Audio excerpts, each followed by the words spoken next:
আমরা ওনার সাথে দেখা করেছি টেক্সটাইলের সার্বিক অবস্থা নিয়ে আলোচনা করবার জন্য। উনি বলার আগেই ওনার অনেক কিছু জানা ছিল এবং উনি আমাদের সমস্যাটা উপলব্ধি করতে পেরেছেন। এমনকি উনি আগামী সপ্তাহ আবার আমাদের অ্যাপয়েন্টমেন্ট দিয়েছেন।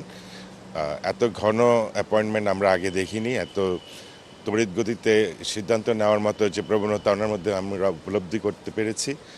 আমরা মনে করি যে হ্যাঁ, সেক্টরটা ঘুরে দাঁড়াতে পারবে সরকারের যদি সুনজর থাকে, এবং আমরা এখন পর্যন্ত তাই দেখছি। সরকার বোধহয় এখানে আপনার এই ব্যাপারগুলো নিয়ে উদ্গ্রীব আছেন। সভাপতি সাহেব, সবসময় আমরা আপনাকে দেখেছি যে আপনাদের এই টেক্সটাইল খাতের উৎপাদন সংশ্লিষ্ট খুঁটিনাটি সব ধরনের প্রতিবন্ধকতা নিয়ে আপনি খুব সোচ্চার সবসময়। এই বিষয়গুলো নিয়ে আসলে কথা বলেছেন কিনা, গ্যাস যা বিদ্যুতের যে সংকট, আপনি সবসময় কথাগুলো বলেছেন। হ্যাঁ, এগুলো সব তো টপিকে এসছে। এখন ওনাদের তো এটা অনেক পুরনো জিনিস। যখন সময় উপযোগী সিদ্ধান্ত নেওয়ার কথা ছিল ইন্টেরিয়াম গভর্নমেন্ট বা তারও আগের গভর্নমেন্ট, তারা সেটা করেনি। কারণ রাতারাতি এগুলা আশা করাটাও আপনার কতটুকু যুক্তিযুক্ত হবে আমি জানি না। তবে পদক্ষেপ ওনারা নিচ্ছেন, একটা এফএসআরও অ্যাড করছেন গ্যাস যাতে আরও বেশি প্রবাহিত করতে পারে। তারপরে আপনার অল্টারনেটিভ ফিউল, ওটা নিয়ে উনি ভাবছেন।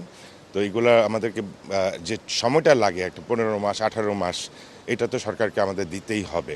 তো এর পাশাপাশি এখন কি করা যায়, কি ধরনের প্যাকেজ দেওয়া যায়, বা আমাদের ফাইন্যান্সিয়াল যে সমস্যাটা আছে, ব্যাংকের যে সমস্যাগুলো আছে, এগুলো ওনার কাছে তুলে ধরা হয়েছে। উনি উপলব্ধি করতে পেরেছেন, উনি পদক্ষেপও নিচ্ছেন।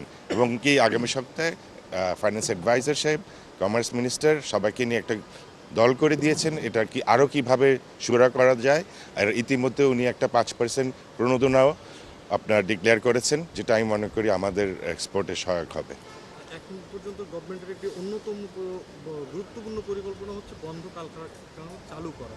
এই জায়গাটিতে আসলে আপনাদের দৃষ্টিভঙ্গি কি, কতটা আসলে কর্মসংস্থানে ইতিবাচক হবে, অর্থনীতিতে ফল কি আসবে, আপনাদের পরামর্শ কিছু দিয়েছেন? আমাদের বন্ধ আর অর্ধ বন্ধ দুটোই আমাদের মধ্যে আছে। এগুলা যদি চালু হয় 15 লক্ষ লোকের কর্মসংস্থান ইমিডিয়েটলি সম্ভব।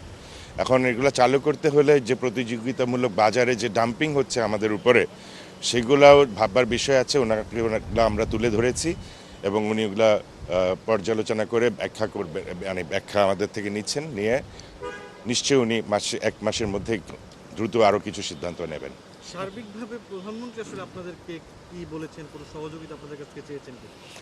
আমরা তো ইনভেস্টর, আমরা ইনভেস্ট করতে চাই, কর্মসংস্থান তৈরি করতে চাই। আর ওনার মধ্যে যে প্রবণতা দেখছি, উনি সহযোগিতা হাত বাড়িয়ে দিয়েছেন, কিন্তু আপনার রিসোর্স ইজ লিমিটেড। তো সেটার কিভাবে সমন্বয় করা যায় একটা টিম গড়ে দিয়েছেন। আমরা এরপরে আপনাদের মাঝে আবার আসবো এবং জানাবো।